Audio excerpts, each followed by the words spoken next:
ભરૂચ જિલ્લાના હાસોડ તાલુકામાં નર્મદા પરિક્રમાવાસીઓની સુરક્ષાને લઈને ચિંતા ઊભી કરતી ઘટના સામે આવી।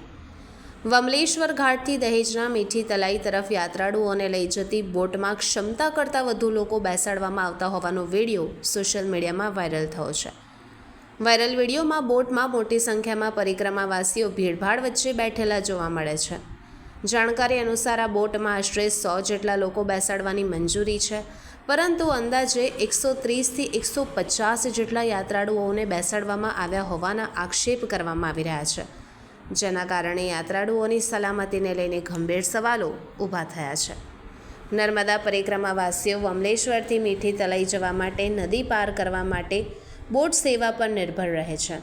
આ વિસ્તાર નર્મદા નદી અને સમુદ્રના સંગમ નજીક આવેલો હોવાથી પાણીની ઊંડાઈ પણ નોંધપાત્ર હોય છે, જે સંજોગોમાં કોઈ અનિચ્છનીય ઘટના બને તો મોટી જાનહાનિ થવાની પણ શક્યતાઓ રહે છે।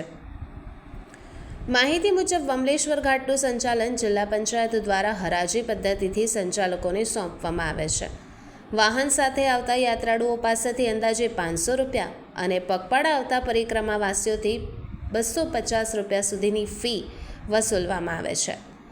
સમગ્ર મામલે હાસોડના મામલતદાર રંજીત મકવાણાએ જણાવ્યું હતું કે વાયરલ થયેલા વિડીયોની તપાસ માટે સ્થાનિક તલાટી પાસેથી માહિતી મેળવી આગળની કાર્યવાહી હાથ ધરવામાં આવશે। ત્યારે આવી સ્થિતિમાં યાત્રાળુઓની સુરક્ષાને ધ્યાને રાખી તંત્ર દ્વારા કડક કાર્યવાહી કરવામાં આવે તેવી માંગ ઉઠવા પામી છે।